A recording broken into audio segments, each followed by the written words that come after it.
All right. Welcome back to the Rebirth of Life and Love, episode 9. And it's all about communication. We're going to do some talking today. We really are. We're going to get to it. But first, we're going to address where we are.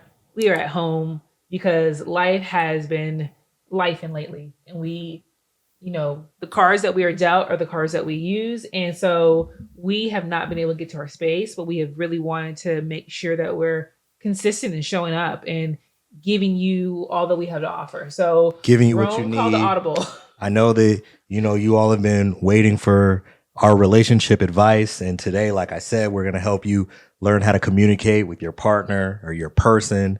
And so we're going to get right to it. I had to call the audible. We're here. We're at home. Mm-hmm. For those of you listening, you don't care. You're just going to keep listening. Yeah. But for those of you watching, bear with us. It's going to look like this for a few weeks until we get back to our studio. So communication. I just communicated that message. I communicated what we're doing. Yes. Now, today, I know that communication is literally at the forefront of every relationship. Yes. And I believe if you do not have that communication, it is hard to not only have, but sustain a relationship.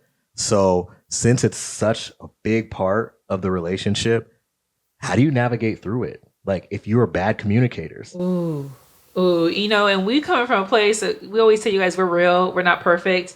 We have struggled with communication many times in our relationship because we communicate differently. And I think it goes back to the roles of men and women and how they communicate.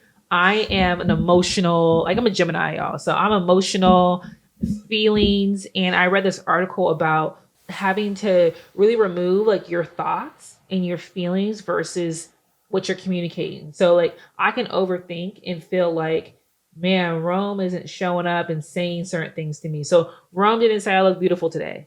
And all of a sudden now I'm thinking he doesn't think I look good today. Maybe it's his outfit. And now I'm going to share with you, I feel that you don't think I'm beautiful. And that next thing you know, my thought and feelings have override what actually is facts. And Rome is very much fact-based. If I didn't say it, I didn't mean it. It didn't happen.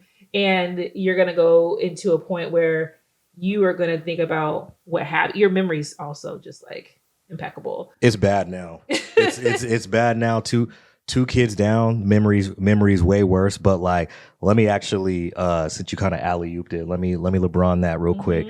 So you made a good point. I think there is a lot of differences between men and women and how we collectively communicate.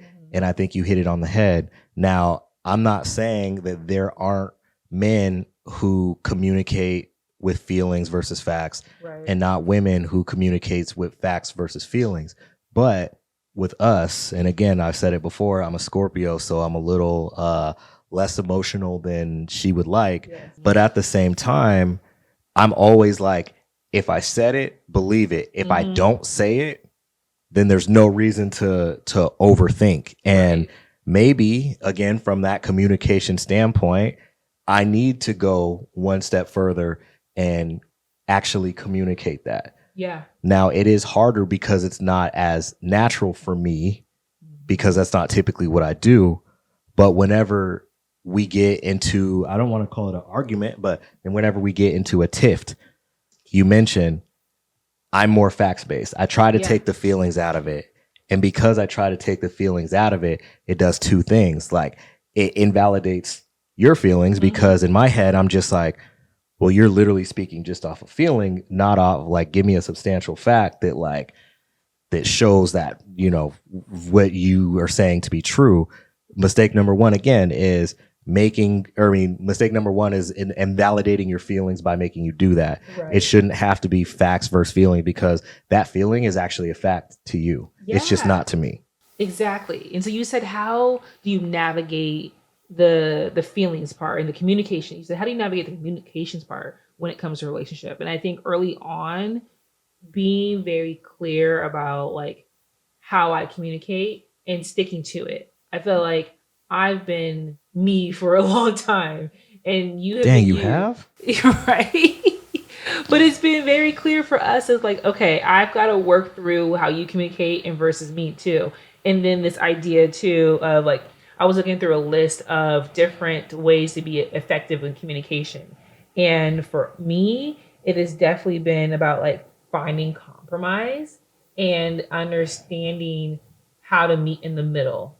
Because if we're only communicating in a way to one of us to be right or wrong, It's then already done. It's already exactly. both people lost. Well, and me and you have gone in we've been communicating certain places where it's like we're just going in circles and circles and circles, and it's like, at what point do we just stop and say, okay, find that compromise and move on? Because the key is whatever the solution is. And so there's two ways. So like I'm kind of diving into conflict, but for us, like when you become parents too, the communication has to be so clear, because I feel like we have got our signals just mixed up with the scheduling, with Callie, with my work. And so I tend to think that maybe I said something to you and that it was very clear. And you'll be like, nah, you didn't actually ask me to do that, or you didn't say that in a way that I felt like you were saying this is confirmation. And so now I'm like, okay, I have to over communicate. That's what we've been doing, over communicating. And so making eye contact and saying, Rome, what I'm saying is I will be home later tomorrow. So I will need you to start dinner and then I will do the dishes. And it's like, got you. And I need from you to be like, I heard you, confirmation, and move forward.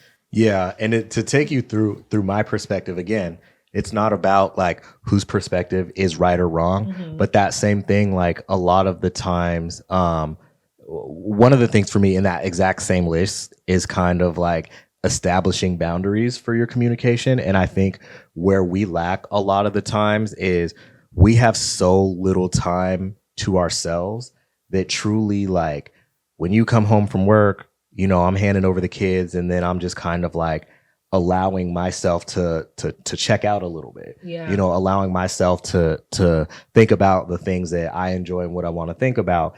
And that's also the time when I feel like you come home and you have like, you pull out this, like those cartoons where they like reach in their pocket and they pull out a long list and they got all this stuff they want to go through. Y'all. And she's like, oh yeah, and then this, and then this, and then this, and then this. And a lot of time I'm just like, okay, is that a question? Because like a lot of times she'll like ask a question, but not in question form. It won't like, what do you think of this? It'd be like, yeah, and I was thinking about doing this. So and like thinking about doing it, I'm like, so like in my head, like I'm just listening. Like I'm at this point, I'm like just letting her talk, like just letting her get this out.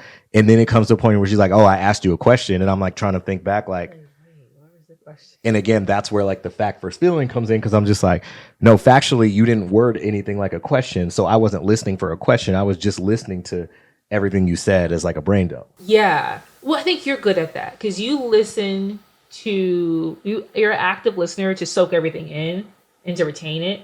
And I listen for a response. Like I'm in my head thinking about how I'm going to respond to you. And so when I do that, I miss an opportunity to just sit and be and hear you out. I know recently you said you don't always have to have a response to what I'm saying. And for me, I'm thinking I'm relating to you and I'm supporting you, what you're saying, and validating what you're saying by saying, oh, I felt that too.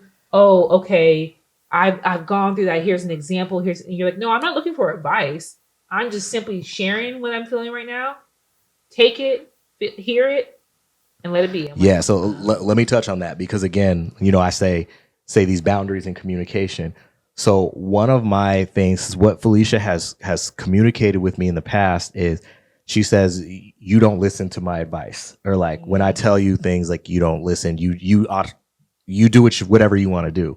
Now, again, I don't know if that's the male in me. I don't know if that's the Scorpio in me. I don't know if that's just like the independent person on me, but typically that's how I operate. Typically, when I do ask people for their feedback, I actually already know what I'm going to do. I'm only asking to see if their perspective is strong enough to change my mind. Now, I know that sounds really toxic, but again, it's things on like, what should I wear? Or, you know, like it's not things that will negatively impact everyone else in the family.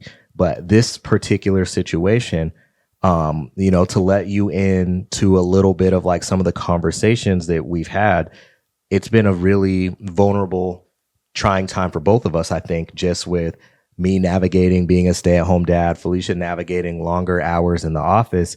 And through my perspective, I asked her a question last week. I'm just like, hey, when can I disengage? Ooh. And what it kind of triggered like all these feelings, because I constantly reference, our schedule as Felicia's schedule, because she's the one with the job right now. Mm-hmm. And all of us operate around her schedule. And so it made it sound like, I don't want to speak for you, you can fill in the gaps, but it made it sound like that you thought I was not only pointing the finger at you, but blaming you for the situation. And I was more so like, no, if you work from 7 to 7 and the kids go to bed at 8, I just want to know, like, at what point can I just like, get my break? Is that at 7? Is that at 8? And you've shared that you had more to do. And I'm just like, okay, well, it's Friday. Like, can we come up with some kind of compromise where, I didn't say compromise. I'm like, can we come up with a solution to where maybe some of this stuff you do later, like after the nurse comes? Because we had also shared with me, because I do my creator stuff, but there are still things that I'd like to do as well that I'm kind of putting on the back burner right now for the kids. And I was like, I came down to, I either need to wake up early or stay up later. And when you have chronic fatigue and chronic illnesses, either is really hard to do, because sleep and rest is very precious to me. And so I said all that to say, we're having this conversation and these triggers happen. And, Felicia was just like, I don't know if like you thought that I said that you need to go and get a job and bring in this income. But she's like, that's not the case. Like, we agreed on this for your number one role to be with the kids. And I was like, 100%. Yeah. But that also doesn't mean that I can't do what I need, mentally, just whatever. We have financial goals, like as everyone does, Yeah. And so 2 things. Yes. For me in that moment, it was the word disengage. I think as women, when we are the stay-at-home moms, like, we're expected to do it all. And there's like no disengagement. Like, I wanted to say, like, never, you can never disengage. Like, but what you were asking is, when can I have like some me time or some free time? Mm-hmm. And so it's also just thinking about the words. And I've had to remember, like, hearing a word and not letting it trigger to me to a point of like, let me stop for a second and really listen to, like, what's he actually trying to say, rather than what am I reacting to in that word that's triggering me to make me feel a certain way. And so it's also like intention. Is that his intention, or is he just trying to say something else?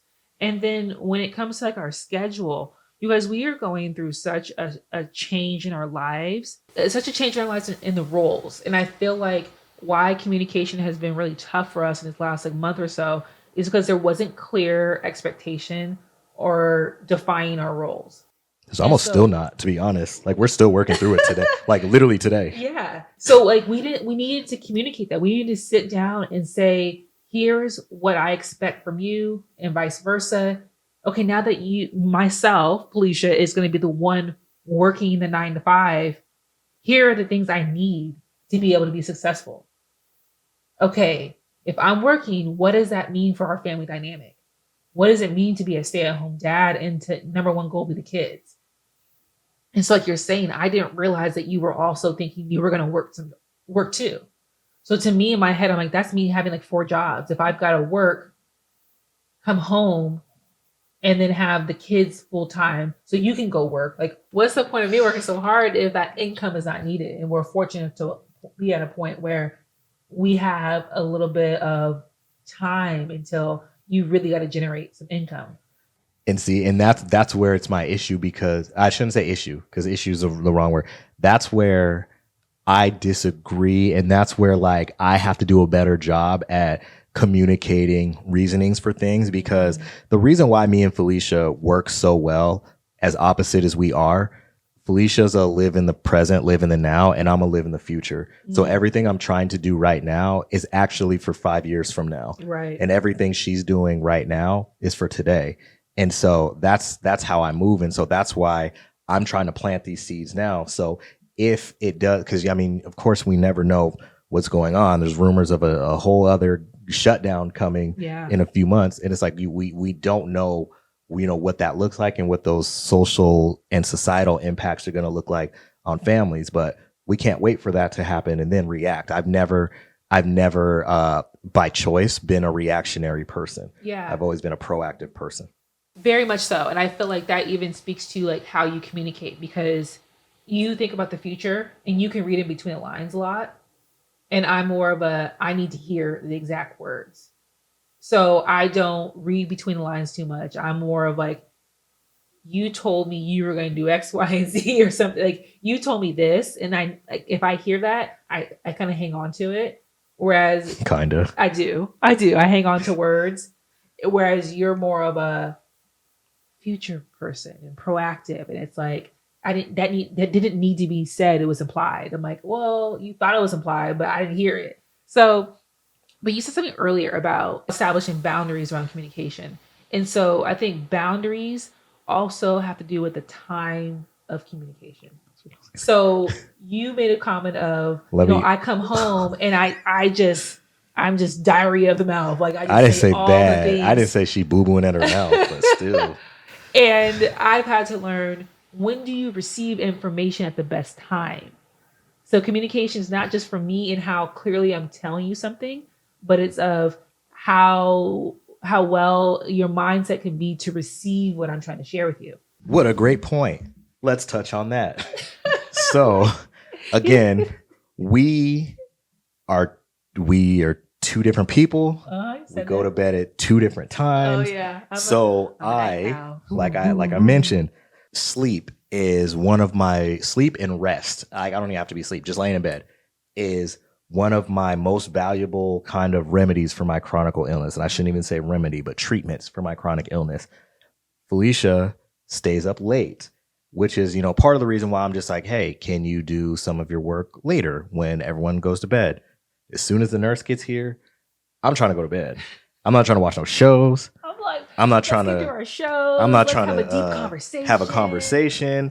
I'm trying to go to bed and disconnect because I got to do the whole thing, over again. And again, this is not me complaining. This is just me sharing the FACTS, facts. Now, Felicia will be like, hey, can I share this with you at like 9:45? And there's subtle signs. Like, y'all know how you just be like walking down the street, or maybe you've never had this happen to you. You're just walking somewhere and you're clearly giving off vibes of like, don't talk to me. You have your AirPods in or your headphones in. You're looking down at your phone. You're not making eye contact. You're giving all of the signs of don't engage me, don't talk to me. And then somebody says something to you and you have to be like, huh?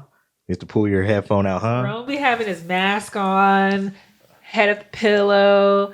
His screen is on. Well, my screen is always on the nighttime. On the orange. Y'all should do that. And I'm a night owl, and like something hits me, like a topic or something I want to share, and I just have to get it out. And so I like to have these deep conversations sometimes while our heads are on the pillow in the bed. It's not our heads on the pillow. It's mine. You're up. And Rome is like, no. She'll be up on her computer or something like, oh, can I tell you about this? And I'm over here like, every time she says, can I tell you about this? In my head, I'm like, yeah, go ahead. The timer starts. It's like, how long is this going to take? She'll be like, oh, okay, 5 minutes. 5 minutes always turns to like 20 or 25. And I'm like, sis. And of course, and I trust me, I get it, because I get from the standpoint of if she don't have it now, she's going to forget. And also if she doesn't have it now, like it's going to carry on to tomorrow and it might be important. And so I often listen with one ear, but like that was always my boundary. And that's why, if y'all are big fans of the Rebirth of Life and Love podcast and you heard in the early episodes where I said, sis, we're mad at each other, I'm going to bed. Like that's a protected time. We're not exceeding this time. But go ahead. You have more?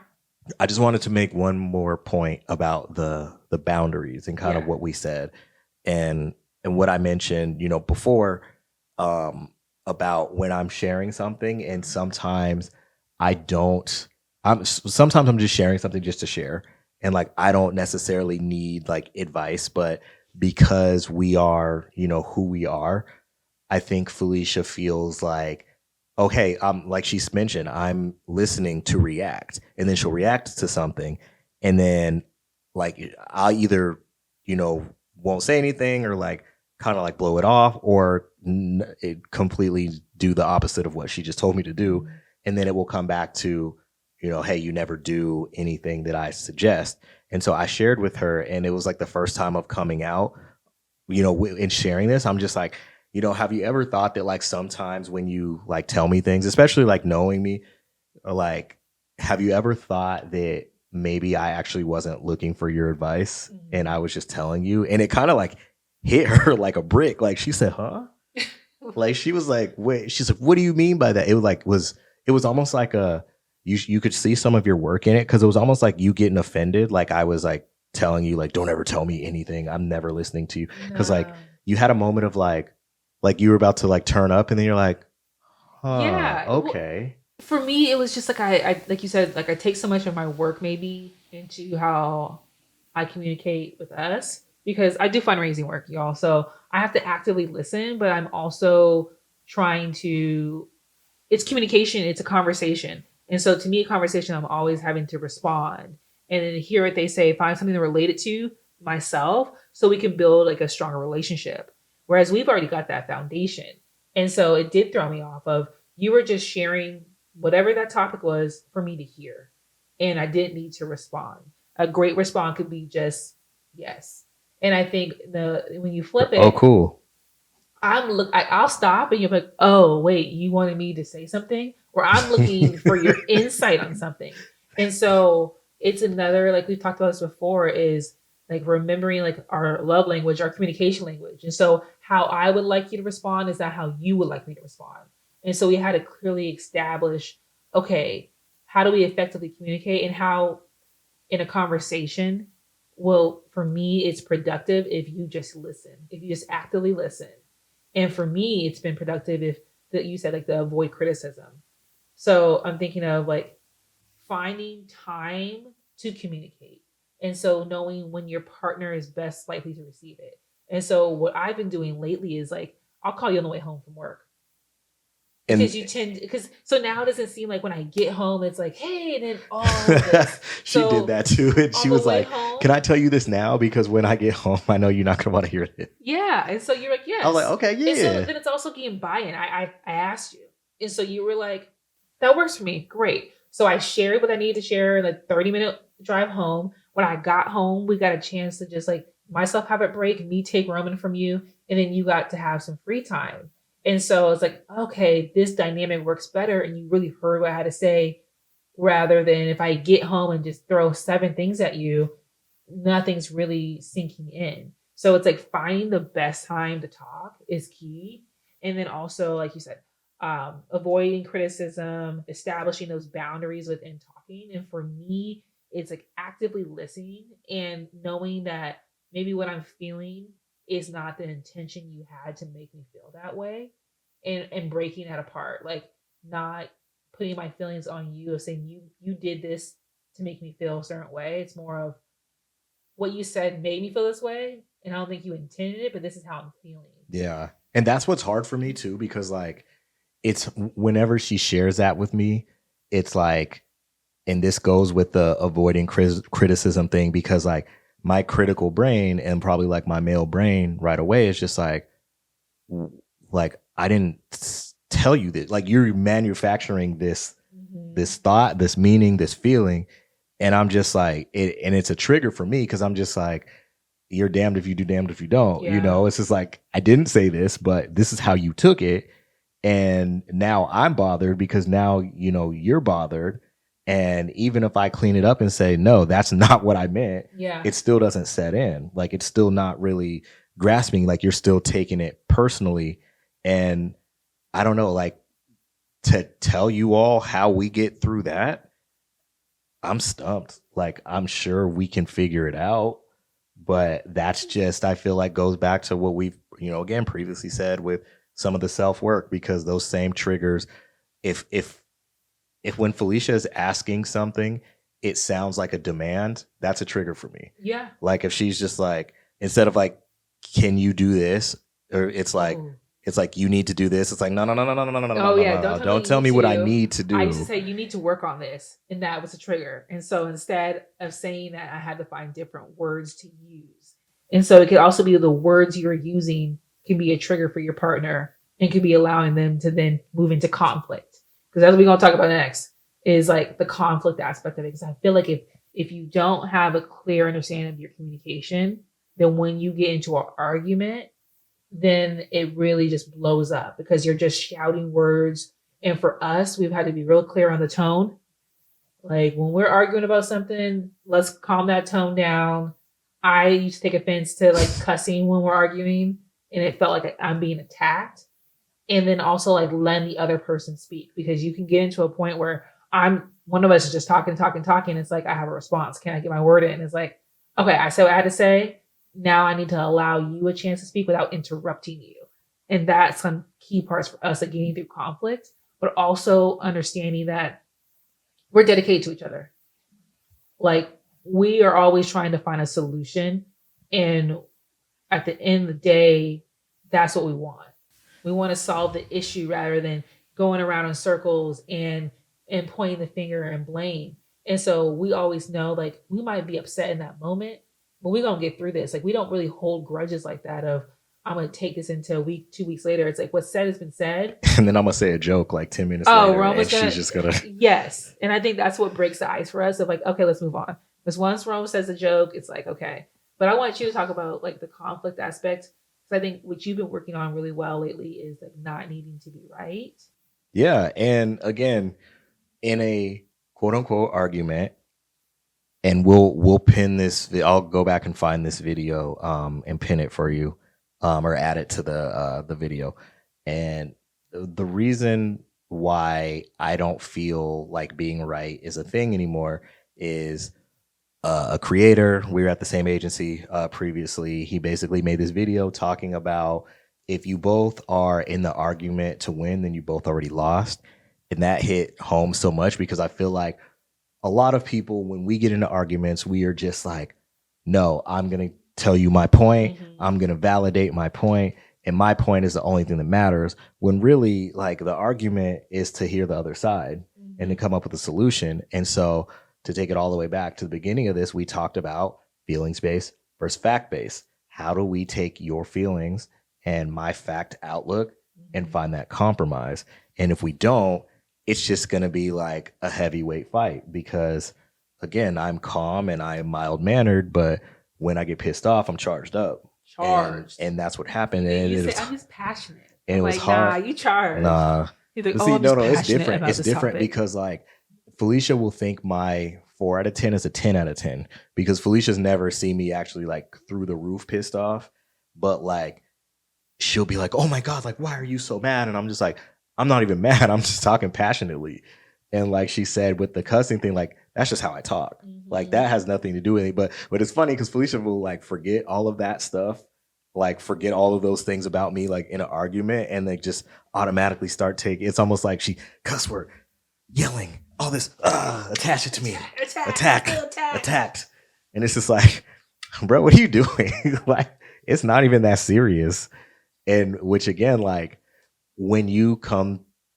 Like a fight, or not a fight, because I guess the fight, it doesn't matter. But like when you come to a situation where it's like, maybe it's like baseball, you have your 3 swings, I have my 3 swings, we're done. Mm-hmm. You went 0 for 3 and I hit a grand slam, we're done. Like, yeah, that's it. But I also feel like we've learned that like our upbringing has shaped so much of how we communicate and how we deal with conflict. And in my household, like there would be moments where an issue would just be blown up and it'd be so small and it would be turned into something so big. So for me, I have internalized that. And now I'm not quick to blow up. Like I probably sit with things a little bit too long before I react.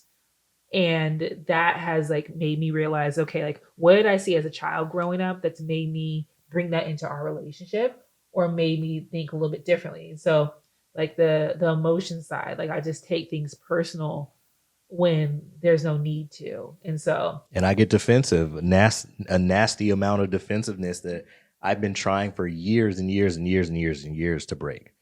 And it just seems to keep creeping up. And the difference that I think, and this is going to piss some people off, but it is what it is. The difference I think with me and how I was raised is that I can take responsibility for my actions in a lot of things and use it to move forward. Yeah. And I know there's a lot of people who can't So, I mean, that is that is what it is. But at the same time, at the same time, hey, I mean, this is how you have to learn how to resolve conflict and communicate better and work on your relationship. Like, I've done that self work. You have. I had to look deep. I had to have conversations. And when those conversations weren't productive, then I had to relook at myself and be like, okay, what can I change today or tomorrow or going forward and implement the change? And of course, like, it's something that's new. So I'm going to have my stumbling blocks, and you have to give your partner or your person grace for that. But if they're doing the self work to make things better, work with them. That part right there is you want to work to get better because you care about the relationship. You care about how the other person feels. As we talk about relationship and conflict and communication, we got to throw in some current topics. So Love is Blind. Spoiler alert, spoiler alert. Spoil alert, alert. It's trash. Sorry, I didn't say Okay, yeah, this season, I will say this season is bad. To me, it is compared to others. Like, I've already gone through the first 6-7 episodes, so you only have 2 couples left. And what is some conflict that happened on Love is Blind? Well, the Love is Blind is all about this idea of, is love blind? Can you be connected to someone by not actually seeing them? So they are talking through a wall on each side of the pod, and there's like, I think 15 women, 15 men. You don't see each other before then. You literally don't see each other till later. Yeah. And over the course of a week, they're going on all these different dates. And as they build a relationship with someone, then they end up being like, that's my person. Let me dive a little bit deeper into them.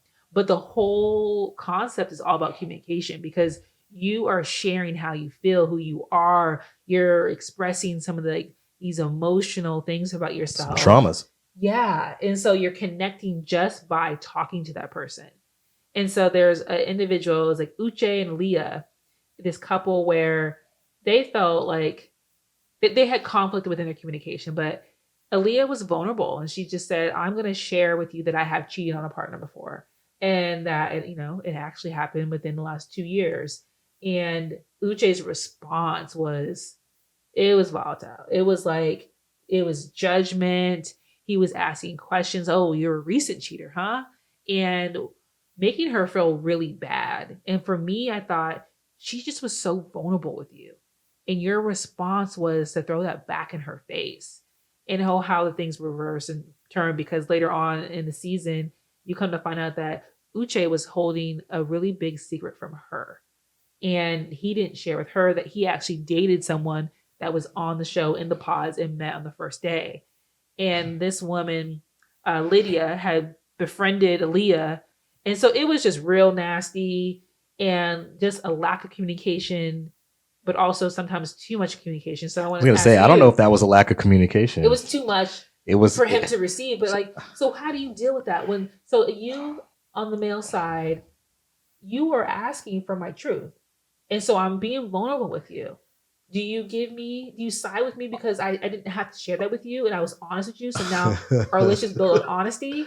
Or is it triggered for you because I've cheated in the past and for you, that's a deal breaker? Okay, so there's a lot going in my head, and I'm going to try to hit all of these points. Okay. So the first one, it was brought to my attention, again, like, I seen this scene, I stopped watching after this scene. Yeah. So I don't know a lot of what happens outside of what Falesha told me, but I had a conversation with my cousin about this yesterday. Okay. And the thought was that when the news was delivered to Uche, and he was very kind of like distant, standoffish about it, and putting ourselves kind of like in his position,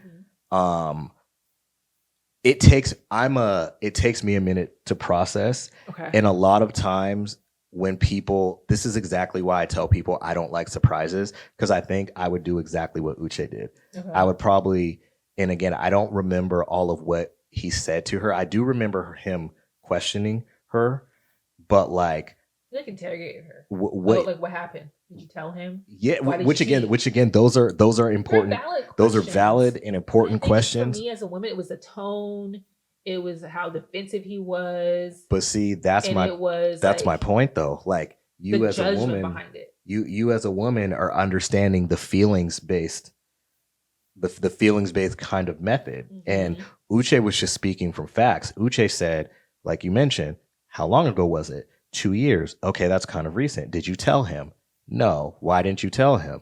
Like, that's kind of a big deal. Like, Yeah. if you're trying to, the show is for them to get married and spend the rest of their lives with each other. But like, that's a big deal to like know all of those backstories. But I'm gonna be very, very clear with you. I don't want to attack my fellow males, but there's a lot of males and a lot of men that are too insecure to hear these truths. And so not the elephant in the room, because that's a weird word for this, but like the whole thing that a lot of people have been talking about with Brittany Renner is body count. There's a lot of males. There's a lot of toxic masculinity that suggests a woman can't have more than 4 sexual partners or whatever. Otherwise, they're or whatever they say. Like, that's not my words. You can go on the Twitter timeline and you see all of it. But the whole thing is they're literally like a double standard in terms of men can be with however many women they want, but women can't do the same thing. And so a lot of men actually don't want to know or can't hear or can't process those questions. Uche asked, because Uche is like, I need to know what I'm getting myself into. I personally would ask.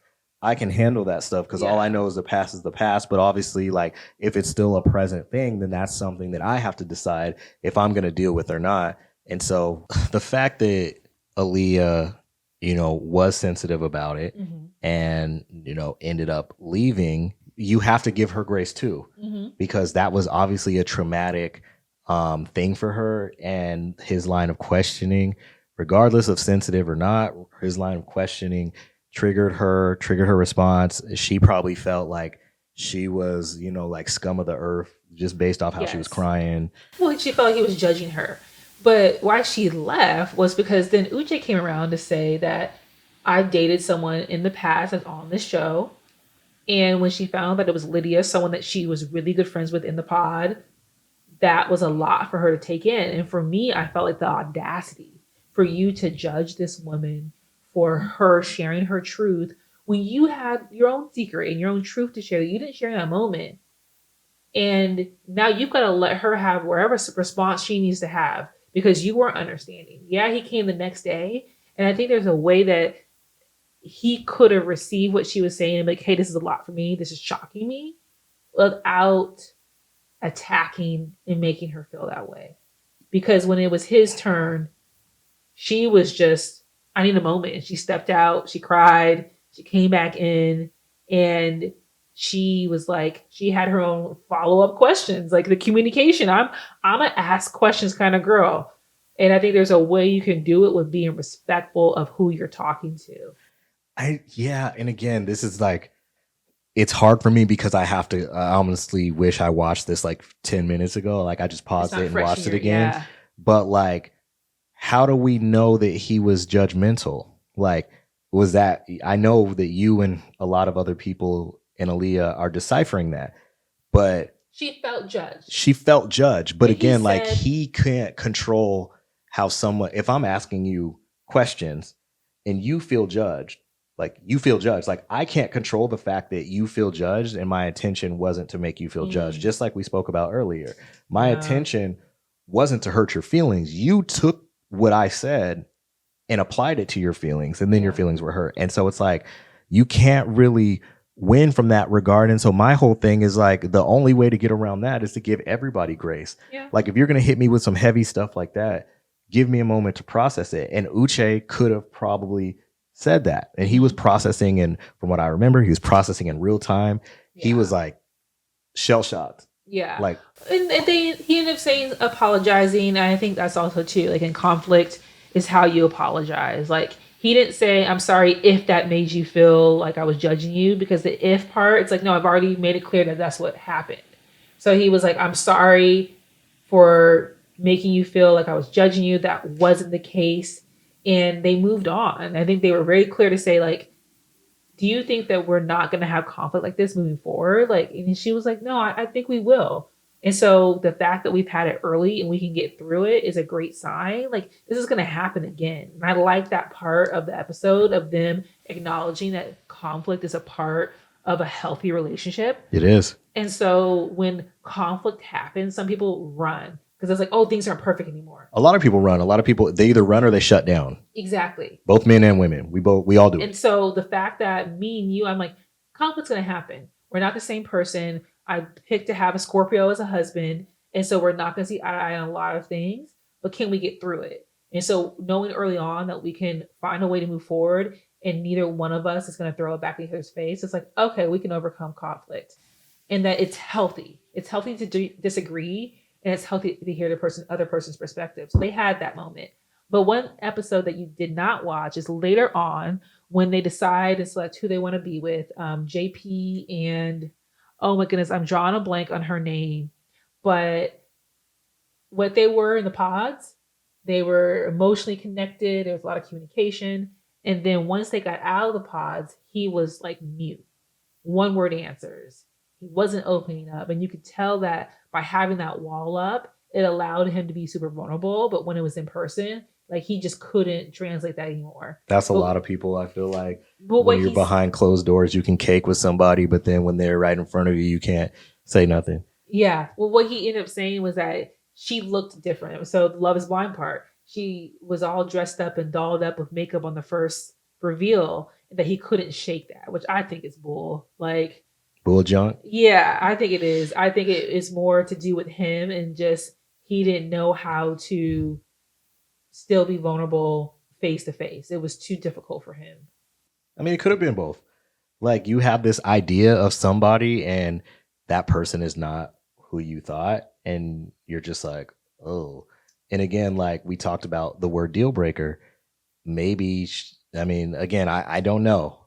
I don't know if she was as attractive as how she was inside to him. Mm-hmm. But like him seeing her and it's just like, I mean, let's be real. We're all like that. Like everybody's like that. Everybody's like cares about appearance as much as they say they do not. You will, of course, take a nice guy who's a 4, over the 10 who's an asshole. Mm-hmm. But like at the same time, you can't be like, looks don't matter. It's all about heart, because there is a time where they matter. Yeah. It is a time where it's like, okay, like my attraction for you is gone. And if my attraction for you is gone, every little thing that like happens, any little blip in that emotional connection is going to be intensified and amplified. And again, I'm actually curious, am I wrong? What do you think in the comments? Do you think that people truly care about looks? Yes or no? I think if it's like a pie chart and the things that I find attractive about you are deeper than just looks. Like looks is like 25%. Yeah, she just said I was ugly. That's crazy. Well, no, I'm saying if it's 100% like what I find attractive about you, I think immediately people think, oh, attractiveness means looks. Where attractiveness to me is like how good of a dad you are, how you show up for me, how you are a big advocate for me, myself, and like what I'm doing. Like you don't feel competition in the sense of I'm thriving and I wanted to do public speaking and I started a business. You've always been, I wouldn't say a cheerleader, but you've always been there for me, supporting me. I've been the one being like, get your LLC. Yes, yeah. Get your tax account. Like I'm the one behind the scenes. The photographer, the social media, and that all of those combined make me attracted to you. Dang. But I wouldn't say that attractiveness is just set on looks for me. Dang, that's crazy. I think it's so deeper. I guess if I shave this beard off, then you won't have a problem then. Oh, I won't have a problem. Like you gotta keep the beard.